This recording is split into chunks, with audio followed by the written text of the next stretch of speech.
espeluznantes. Así son los casos diarios de la doctora G, médico forense. Decisiones letales.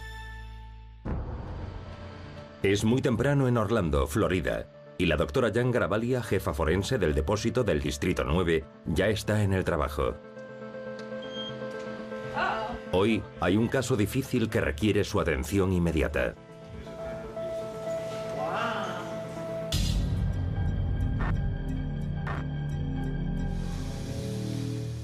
En un principio, la policía supo de este caso por un camionero que pasaba por la carretera y vio algo sospechoso.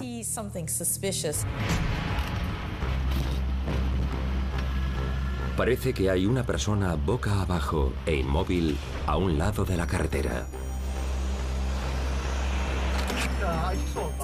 La policía llegó e hizo una inspección del lugar. Lo que descubren es el cadáver de una mujer. Golpeada, ensangrentada y a todas luces muerta. La doctora G envía enseguida al investigador médico Steve Hanson para examinar la escena. Examinará el cadáver para darle a la policía alguna indicación sobre lo ocurrido. Hay un cadáver tendido a un lado de la carretera y tiene bastantes traumatismos. Nuestra hipótesis es que la golpearon o la atropelló un coche y se deslizó por el suelo unos 10 metros. Pudo ser un homicidio. La policía inicia de inmediato una investigación, pero la tarea no será nada fácil. No lleva ninguna identificación encima.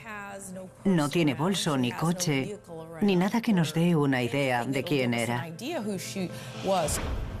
Cuando tienes un caso que puede ser un homicidio, lo primero es buscar a los conocidos del fallecido, maridos, esposas, y construyes así una cadena para averiguar qué pasó, quién era el muerto y quién pudo matarlo. Pero con una víctima sin identificar entre manos, la policía ni siquiera sabe por dónde empezar. Están deseando que nos llevemos el cadáver al depósito para que lo examinen. La tarea de la doctora G está clara, pero no será nada fácil. Ayudar a la policía a identificar a la víctima, descubrir por qué y cómo murió, y buscar cualquier pista que arroje luz sobre quién o qué la mató.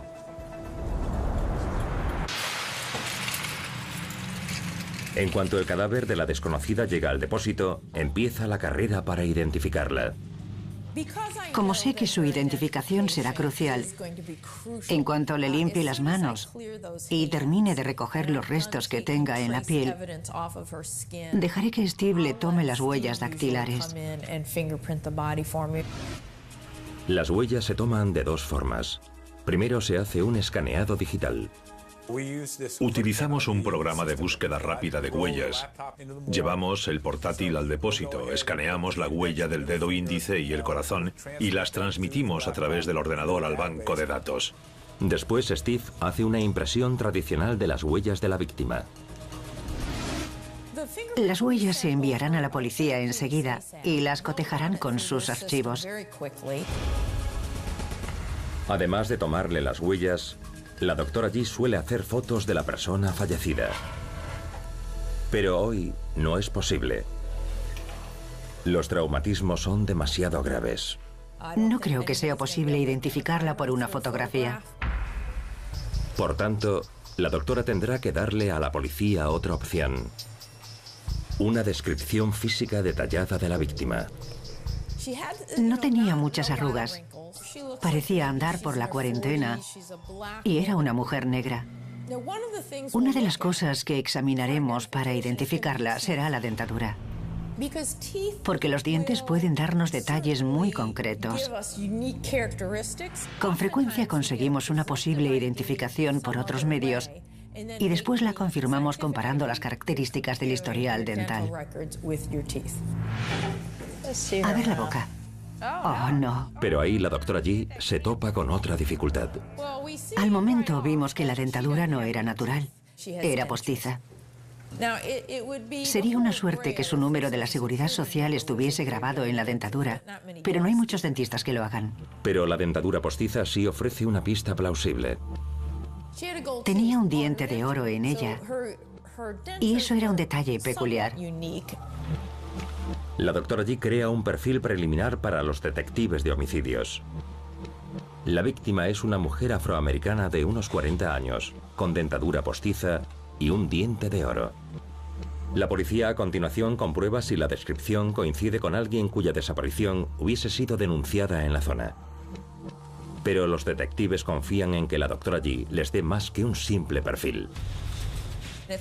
Ahora debo intentar averiguar exactamente lo que le ocurrió.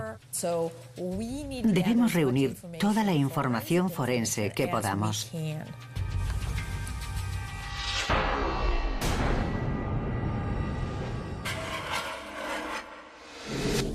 O sea que tenemos... La doctora empieza examinando las heridas de la cabeza de la desconocida. Tenemos la segunda y tercera herida. Tiene los pómulos fracturados, también la mandíbula y la nariz otro tanto. Y tras limpiar la sangre y la tierra del cráneo, la doctora empieza a imaginar lo que sufrió esa mujer. Caramba. Bueno. No ha sido un atropello. Fue apaleada.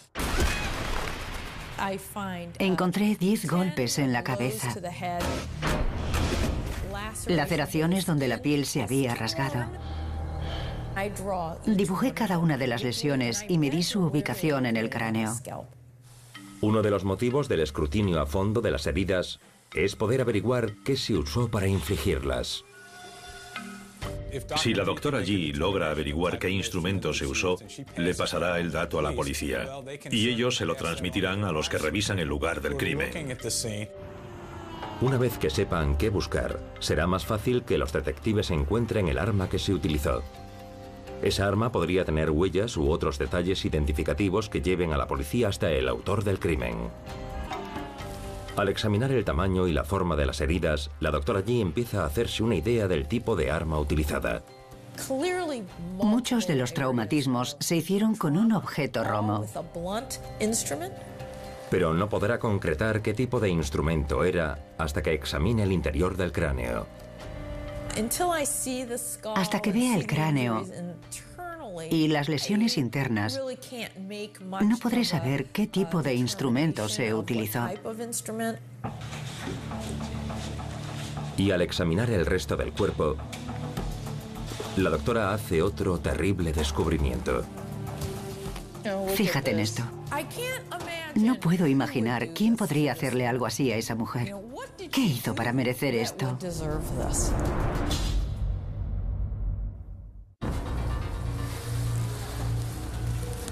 La doctora G está examinando el cadáver de una mujer sin identificar, a quien la policía halló brutalmente asesinada a un lado de una carretera. Y acaba de descubrir otro dato sorprendente. Tenía al menos 5 heridas de bala. Una le perforó el abdomen, 2 la pierna izquierda, una la cadera y otra le atravesó la mano. Es una brutal muestra de violencia, pero también podría ser la mayor pista hasta ahora. Hay que ver si tiene las balas para recuperarlas. La doctora G ordena que se radiografíe todo el cuerpo. Cualquier bala aún alojada dentro del cuerpo de la desconocida podría llevar a los detectives hasta su asesino. Pueden llevar hasta el arma con que se dispararon. En cuanto están listas las radiografías, la doctora examina las imágenes. Las radiografías pueden mostrar algo que nos ayude a identificar a la fallecida. Y así es. La doctora descubre un detalle peculiar. Vi indicios de una antigua fractura de muñeca que quizás pueda ayudarnos a identificarla después. Si logramos una posible identificación y consigo una radiografía antigua, podré saber seguro quién es la mujer. Pero también ve otra cosa que podría ayudarla aún más. En las radiografías vi 2 balas. Por suerte, 2 de las balas no salieron del cuerpo. Ahora podrían ser las piezas clave que lleven a los detectives hasta el autor del crimen. Si hay balas dentro, las extraeremos. Debo hacer el examen interno.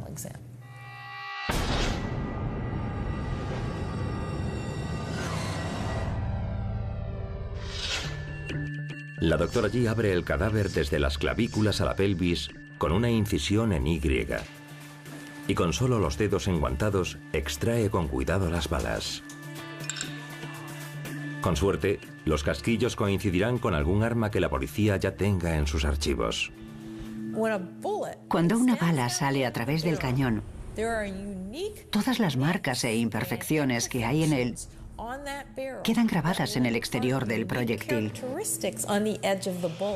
Si localizamos el arma, harán una prueba balística con ella y verán si el proyectil coincide con el recuperado del cadáver. Y al examinar las 5 heridas de bala más de cerca, la doctora ve algo extraño en la trayectoria de los proyectiles. Iban todos hacia abajo. Eso le da una idea de la posición de la víctima respecto al tirador. Indica que estaba sentada y alguien le disparó estando a más altura que ella. Ya que la desconocida apareció tendida a un lado de la carretera, ese detalle indica que es probable que le hubiesen disparado en otro sitio. Pero eso no es todo. Siguiendo la trayectoria de las balas en el cuerpo de la víctima, la doctora G descubre otro detalle sorprendente. No atravesaron ninguna vena importante, ni ningún órgano vital. Ninguna de las heridas de bala era mortal. No son la causa de la muerte. Así que lo último que hago es el examen interno de la cabeza.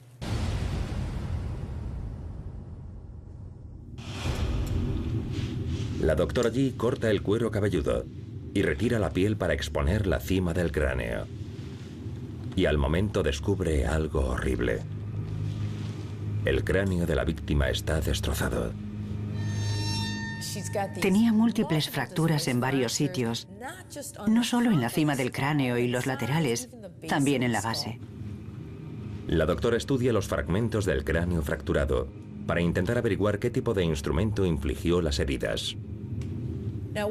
Lo que compruebo es si hay alguna impronta. Un martillo, por ejemplo, a menudo deja una marca curva en el hueso. Si se usa una palanca delgada, a veces se ven fracturas un tanto diferentes. Aquella fractura indicaba que el arma tenía una base ancha, no delgada. Ese dato sugiere que a la desconocida la golpearon con un objeto romo. Pero el cráneo está demasiado destrozado para saber de qué tipo de objeto se trata. Paulatinamente, la doctora retira los fragmentos del cráneo. Normalmente, su ayudante abriría el cráneo cerrándolo de un extremo a otro. Pero este caso es distinto. Utilizamos aquellas grandes fracturas para abrir la cavidad craneal. Dios mío, fíjate en la cabeza. Me sorprendió que hubiese tantos traumatismos profundos en el cerebro. Esa mujer tenía trozos de hueso incrustados en el cerebro, hasta el punto de que el tallo estaba lacerado. Evidentemente, eran heridas mortales, eran lesiones que la habrían matado. Llegados a este punto, la autopsia estaba hecha. Pero el trabajo de la doctora aún no ha terminado. Lo que queda por hacer es identificarla. Pero entonces, por desgracia, los que investigaban las huellas me dijeron que no las habían podido identificar. Como no es posible identificarla por las huellas, podría pensarse que recurriríamos al ADN, pero no existe un banco de datos genético completo y tardaría 2 semanas. El caso estaría estancado para entonces. Oh, vaya. La policía también informa de que las balas halladas en la desconocida tampoco han proporcionado pistas. Y el perfil físico inicial de la doctora G tampoco ha aclarado nada. En la zona donde apareció el cadáver no había desaparecidos que coincidieran con la víctima. No hay pistas, ni indicios, ni identificación. El caso se estanca poco a poco.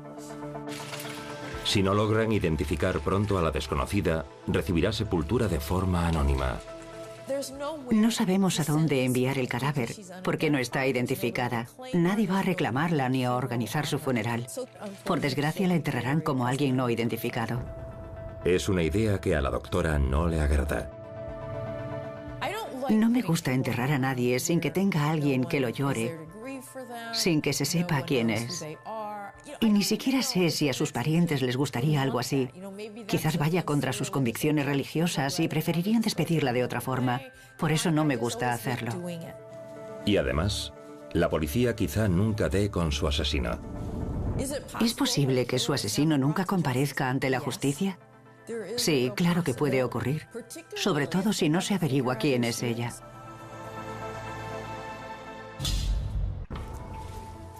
La doctora G acaba de terminar la autopsia de la víctima no identificada de un horrendo asesinato. Pero ninguno de sus hallazgos ha permitido llegar a identificarla. Es muy difícil resolver el caso si no sabes quién es la víctima. Pero la doctora no está dispuesta a rendirse aún. En alguna parte de la ciudad, alguien echa de menos a esta mujer.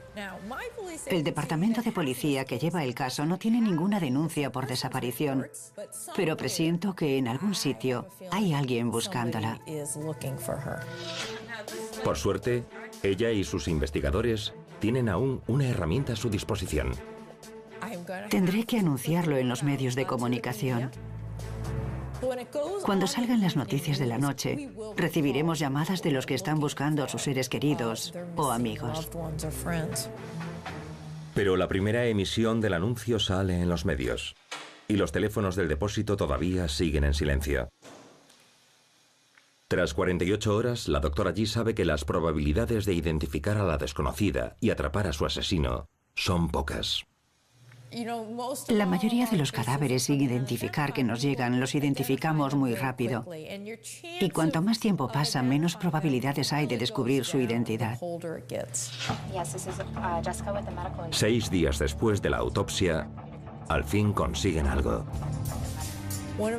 Uno de mis investigadores recibió una llamada de alguien que buscaba a su madre. Dijo: hace 6 o 7 días que no veo a mi madre. Es una mujer negra, mide 1,70 y tiene 50 y pico años. Pero la doctora G había calculado que la mujer del caso era unos 10 años más joven. Perdimos un poco la esperanza. Pero entonces quien llama dice algo que lo cambia todo al momento. Dijo algo más. Y aunque la edad no coincidía, el resto de los detalles sí. Tenía dentadura postiza y además uno de los dientes estaba cubierto de oro. Cada dato que daba coincidía, así que podía ser ella. De inmediato comunicamos a la policía que teníamos una buena pista y que la familiar iba a venir por la tarde. Tiene que ser horrible venir al depósito para identificar a tu madre. No puedo ni imaginármelo. Supongo que esperarán que no sea ella. En una sala de conferencias del depósito, una de las investigadoras de la doctora G habla con la familiar y le muestra fotos de la fallecida. Lo primero que hicimos fue mostrarle la foto del lado izquierdo de la cara, que no estaba tan desfigurado como el derecho, y no pudo identificarla. Así que hubo que recurrir a otra cosa. Entonces la hija dijo que podría reconocerla si le veía los pies. Era poco convencional, pero bajamos, sacamos el cadáver y le fotografiamos los pies. Y en cuanto la hija vio la foto, dijo: es mi madre. Pude identificar el cadáver. Para confirmar la identidad, la hija le da a la doctora G el historial médico de su madre, incluida una radiografía del pecho que la doctora compara con una hecha al cadáver. Coinciden plenamente. Entonces, pude certificar que aquella mujer era su madre.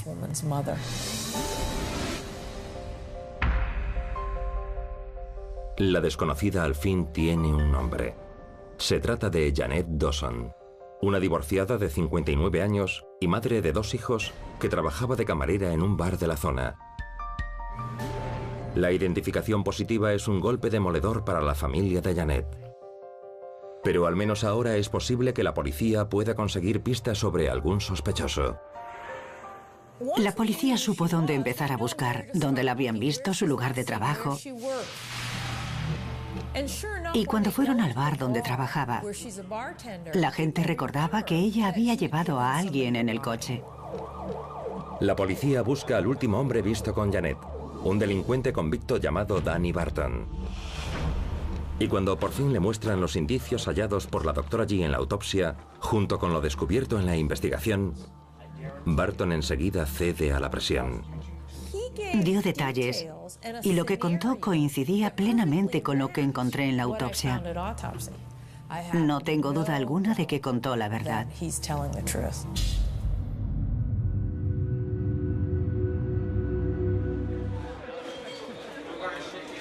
Es la 1 de la madrugada y Janet Dawson, de 59 años, está terminando su turno en un bar del centro de Orlando. Aquel hombre estaba allí y conversaron. Cuando terminó su turno, ella lo llevó a casa en el coche.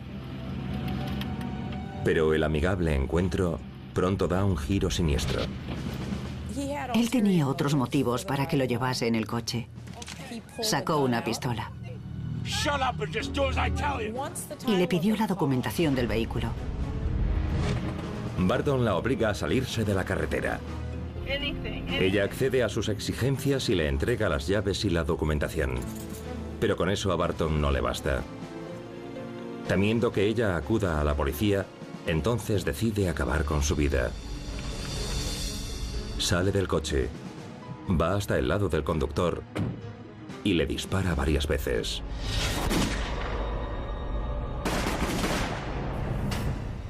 La dirección de las heridas de bala coincidía con que ella estuviese sentada en el coche cuando le disparó. Pero Barton tiene un problema. Ella aún está viva. Y él se ha quedado sin balas. Busca un sitio, la arrastra desde el coche y luego la mata golpeándola varias veces. Por los golpes en el cráneo, la doctora G dedujo que a Janet la habían golpeado con algo romo. Y no es una sorpresa que el dato coincida plenamente con lo que los detectives averiguan. Barton la golpeó con una rama gruesa. Según dijo, hasta que le notó la cabeza blanda. Y eso fue lo que encontramos.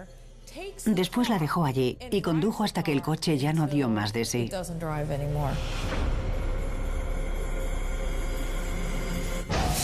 Barton acaba condenado a 16 años de cárcel. Y aunque eso no la resarcirá, a la hija de Janet le alivia saber que el asesino de su madre está entre rejas. Siempre es una satisfacción saber que has aportado algo para lograr que un criminal responda por sus actos.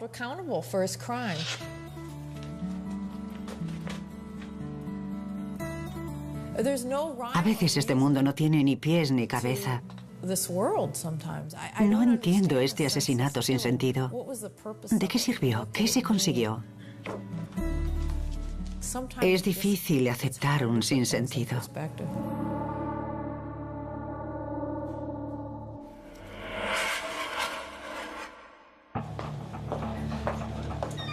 Cada día hay familias que dependen de que la doctora G resuelva los misterios tras la repentina muerte de sus seres queridos. Pero algunos misterios son más desconcertantes que otros. Y cuando Cisco Rivera, de 41 años, aparece muerto en el fondo de un lago, su familia intenta hallar respuestas. Tenemos a un hombre que salió en su barca y luego apareció muerto en el agua. ¿Qué le ocurrió?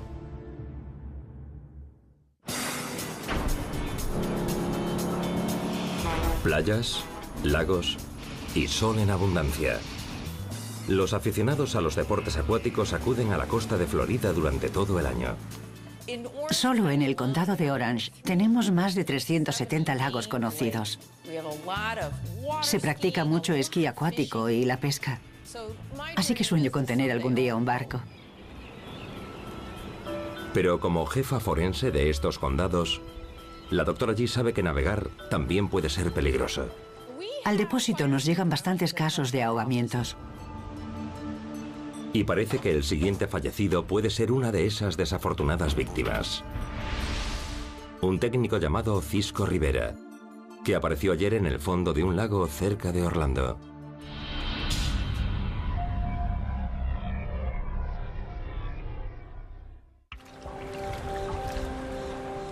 Son las 6:30 de la tarde del sábado y la orilla este del lago Tahoe está abarrotada. Pero no de navegantes y sus familias, sino de sanitarios, policías y una de las investigadoras de la doctora G, Carol Crosby. Estaba trabajando y recibí una llamada de la policía. Dijeron que habían encontrado a un hombre que quizás se había caído de su barca. Allí estaban los bomberos, los de rescate y personal de varias secciones. Y Carol trabaja en medio de todos ellos, con el cadáver de Cisco Rivera y con su apenado primo Manny, el último que vio a Cisco con vida. Nuestra labor es averiguar todo lo posible de lo que ocurrió, así que hablé con él para intentar obtener información. Manny le dice a Carol que ese mismo día Cisco lo había invitado a ir al lago para enseñarle su barca nueva. Era una barca antigua, de finales de los 60, principios de los 70. Una barca de metal. Y él quería comprobar que era segura para navegar. Sobre las 11 de la mañana, bajan la barca al lago. No parece que tenga grietas ni daños estructurales. Así que Manny espera en la orilla mientras Cisco se va a dar una vuelta con ella. Y es la última vez que el primo lo ve. Una hora después, Cisco aún no ha regresado. El primo espera y espera. Entonces otra barca se acerca y alguien le dice que ha visto una barca en el lago, sin nadie en ella. Así que el barco de rescate salió y encontraron la barca. El motor aún estaba encendido, al ralentí. Pero el ocupante no aparece. No hay ni rastro de él. Así que los buzos acuden y registran la zona.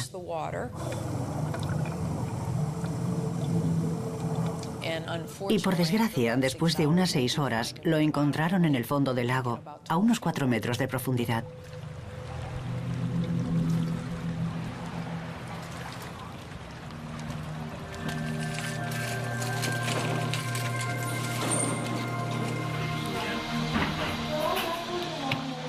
Aquí está el informe sobre él. Está todo aquí.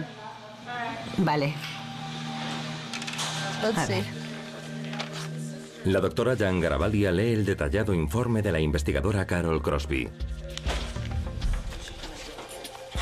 En primer lugar, le sorprende saber que Cisco fuese buen nadador.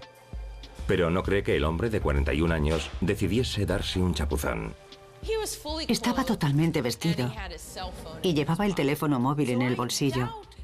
Así que dudo que se metiese en el agua porque hacía calor y decidiese darse un baño. Y otro detalle misterioso. Los investigadores encontraron el salvavidas de Cisco en la barca, aunque Manny asegura que lo llevaba puesto cuando se fue. Es curioso. El salvavidas estaba en la barca, pero lo llevaba puesto cuando se fue en ella. Pero aunque las circunstancias parecen sospechosas, la exhaustiva investigación de Carol enseguida descarta el asesinato. No había indicios de lucha ni de nada parecido. Pueden ocurrir muchas cosas que impidan que alguien pueda salir del agua. Creo que es poco probable que fuese un asesinato. El suicidio tampoco es muy probable. La doctora G sabe que los ahogamientos intencionados no son frecuentes y no hay pistas en el lugar que indiquen que ocurrió algo así. Esto no fue un suicidio. Pero enseguida surge otra posibilidad. El 60% de los adultos que se ahogan, de los cuales la mayoría son hombres, tienen alcohol en el cuerpo y están ebrios. El alcohol y el agua no casan bien. Pero tras estudiar detenidamente el informe de la investigadora, la doctora ve que el caso quizá no sea tan sencillo. Necesito hablar con Carol. Carol, ¿puedes contarme lo que te dijo el primo? Según cuenta su primo, Cisco no consumió alcohol mientras estuvieron juntos. Y la investigadora Crosby no vio nada en la barca que indicase lo contrario. Vale, gracias. No vi indicios de que el fallecido hubiera bebido o consumido drogas. No encontré alcohol ni latas de cerveza. Entonces, ¿cómo acabó en el fondo del lago este hombre de 41 años aparentemente sano? ¿Tendría alguna enfermedad natural? Tanto un ataque epiléptico como cardíaco o algo derivado de la diabetes puede ocurrir en el agua. Y la doctora G sabe que solo hay un modo de averiguarlo. Por eso hacemos autopsias.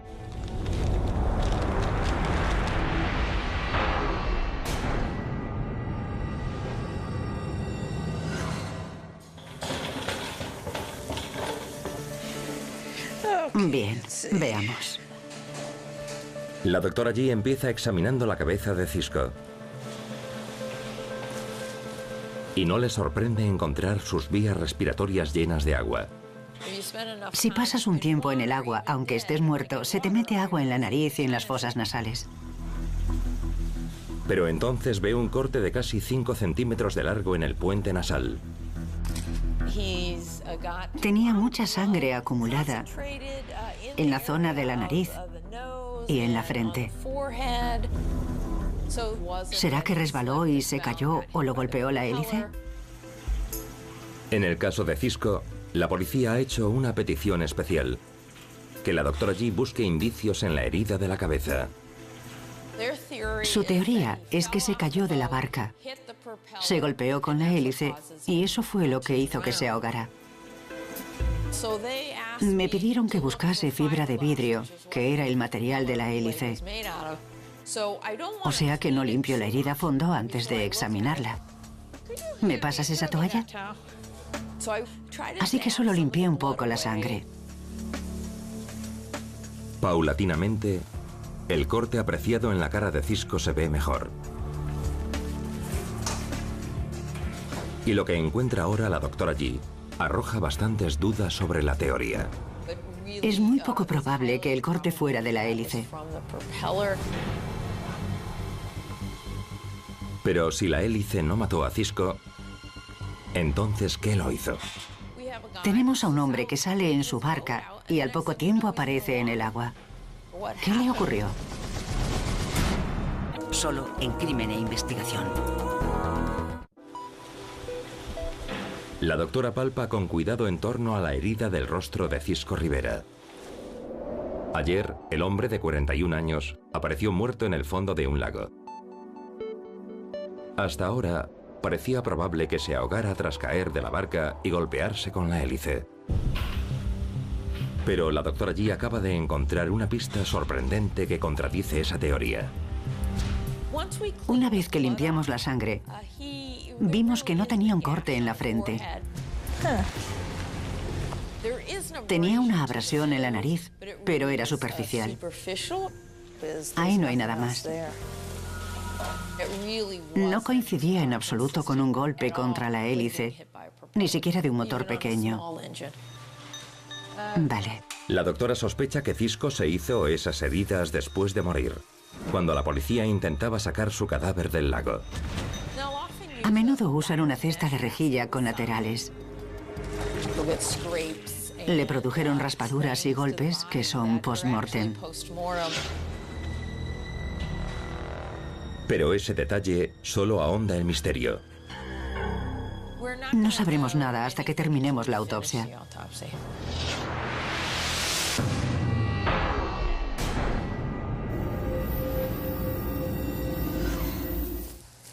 Vale, Tom. Vamos con la cabeza. La doctora Garavaglia inicia la siguiente fase de la investigación, pasando el bisturí por la zona posterior de la cabeza de Cisco. Retiro, como siempre, el cuero cabelludo para ver si hay traumatismos en la zona interior. Aunque a Cisco no lo golpeó la hélice de la barca, Aún es posible que se cayese de la embarcación y se golpeara la cabeza con otra cosa. Pero tras un examen a fondo del cráneo expuesto, la doctora no encuentra indicios de lesiones. No vi ninguna zona golpeada. Sigue adelante. Abre el cráneo de Cisco e inspecciona el cerebro. Antiguas lesiones. No hay nada. Descartamos los traumatismos cerebrales. No parece que se golpeara al caer de la barca, ni tampoco al caer al agua.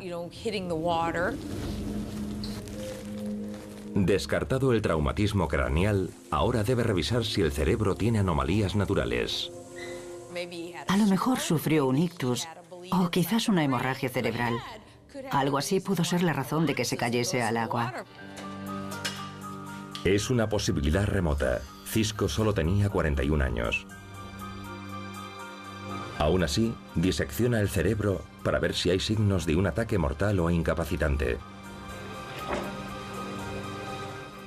Pero solo vi un cerebro normal.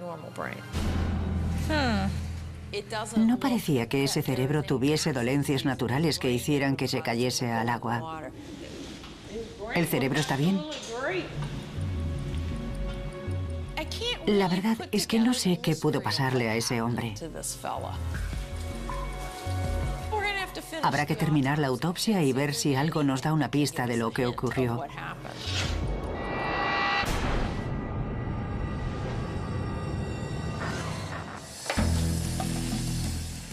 Veamos. Así que hago la habitual incisión en Y y observo todas las cavidades del cuerpo para ver si tiene algo.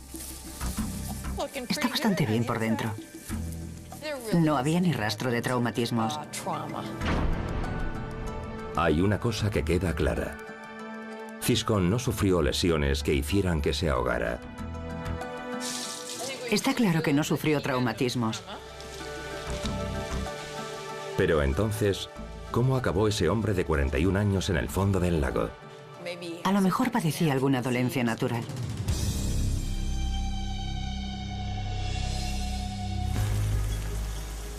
A continuación, la doctora toma muestras de fluidos para toxicología. Después pasa a retirar y diseccionar los órganos de Cisco uno a uno para comprobar si tienen enfermedades. Pero no parecía tener dolencias naturales en la cavidad abdominal. No está tan mal. Después, abre la caja torácica y extrae los pulmones. Pesan bastante. Estarán llenos de fluido. Como es de esperar, al momento sabe que están llenos de agua. Sí, rezuman agua. Estuvo boca abajo en el agua unas 6 horas.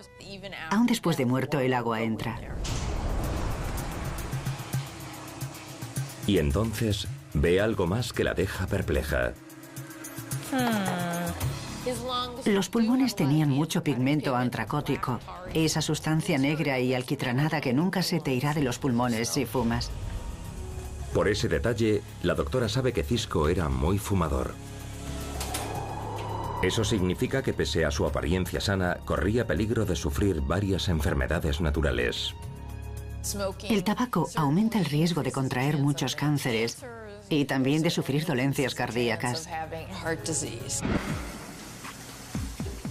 Sabido este detalle, la doctora G pasa a revisar el corazón de Cisco, todavía dentro del saco pericárdico. Y en cuanto expone el órgano, ve que está muy mal.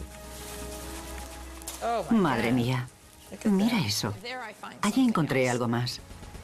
Algo totalmente inesperado. Aquí tiene problemas.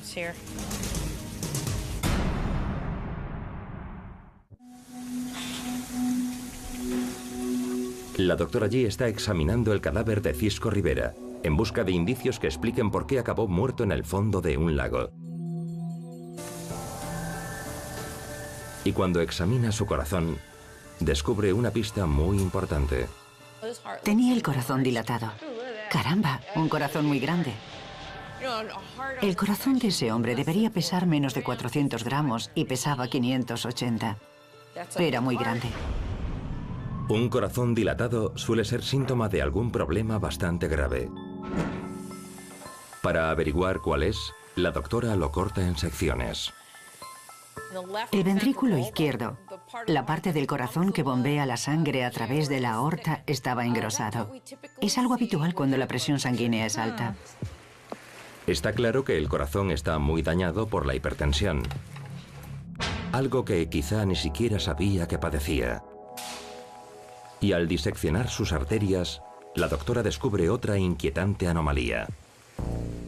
Tiene mal las coronarias. La izquierda principal, la arteria coronaria que lleva sangre a la zona izquierda del corazón, tenía un 85% de estrechamiento. Es algo muy grave en ese sitio, es una sentencia de muerte. Y luego en la izquierda anterior descendente, la que riega el frontal del corazón, tenía de un 80 a un 90% de estrechamiento. Es decir, que las arterias de Cisco están casi llenas de placa aterosclerótica. Y cuando la doctora abre la arteria coronaria derecha, encuentra la pistola humeante. Vaya, fíjate. La placa se ha desprendido y ha taponado del todo la arteria. Un 100% de oclusión. Creo que acabamos.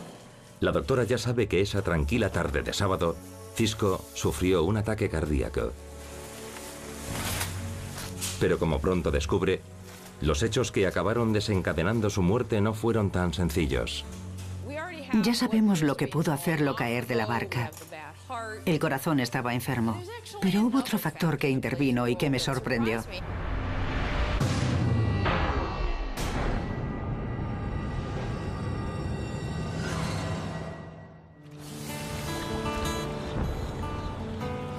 Es sábado y hace una bonita mañana, y Cisco y su primo Manny disfrutan del aire fresco mientras se preparan para botar su nueva barca.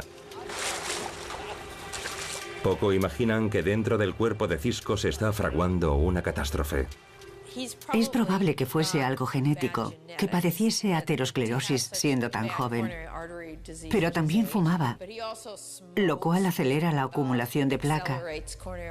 Y parece que sufría hipertensión. Su corazón era una bomba de relojería. Pero además hay otro problema. Algo que la doctora G casi había descartado, hasta que recibe el informe del análisis de sangre. Cuando vi el informe toxicológico me llevé una sorpresa. Estaba muy ebrio. Su nivel de alcohol pasaba del doble del límite legal para conducir y navegar.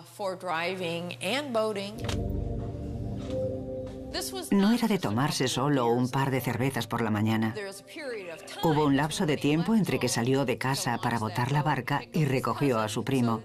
Así que su nivel de alcohol en sangre era alto antes de irse en la barca. Y hay más. Además del alcohol, tenía alzaprolam, que es un fármaco ansiolítico, un depresor del sistema nervioso central. El nivel de alzaprolam era alto, no un nivel peligroso, pero sí pudo contribuir a lo ocurrido. Aún así, Cisco está decidido a dar una vuelta con su nueva barca. Echan la barca al agua. Llevaba puesto el salvavidas porque le preocupaba que la barca no fuese segura. Zarpa y la barca va bien. Pero Cisco no está en condiciones. Está bastante ebrio y toma una decisión peligrosa: quitarse el chaleco salvavidas. Hacía calor. Fue en verano, aquí en la zona de Orlando. Así que tendría calor y se lo quitó. Y para quitarse el chaleco, se puso de pie en la barca. Pero es una barca pequeña e inestable. Y mantenerse de pie en ella sería difícil hasta para alguien que no estuviese bebido. Así que se cae por la borda y acaba en el agua. El pánico al intentar salir hace trabajar a tope un corazón que ya está enfermo. Y eso pudo hacer que la placa se desprendiese y tapara la arteria coronaria. Un fragmento de la placa se desprende de la pared de la arteria estrechada, creando una barrera total que detiene el flujo sanguíneo al corazón. El corazón se queda sin oxígeno y se produce una inestabilidad eléctrica que causa una arritmia. Al sufrir una parada cardíaca, Cisco no puede nadar ni pedir ayuda. No lleva el salvavidas puesto y no hay nadie cerca que vea lo que le pasa. El agua inunda sus pulmones y muere.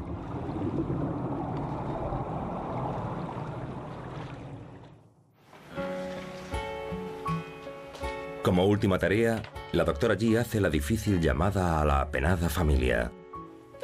El primo se sorprendió de que tuviese mal el corazón porque parecía un hombre muy sano.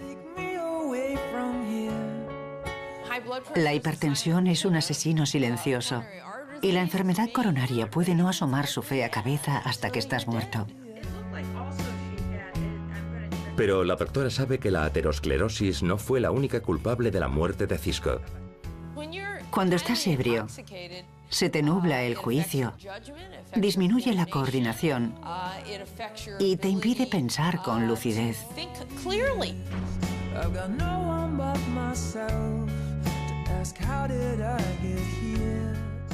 Es increíble lo que influye el alcohol en la muerte de muchísimas personas. Lo cierto es que si Cisco no estuviese bebido, quizá no se habría caído al agua ni hubiese muerto después. La gente debe reflexionar sobre sus actos, porque si piensas bien lo que haces, podrían evitarse muchos de los que llamamos accidentes.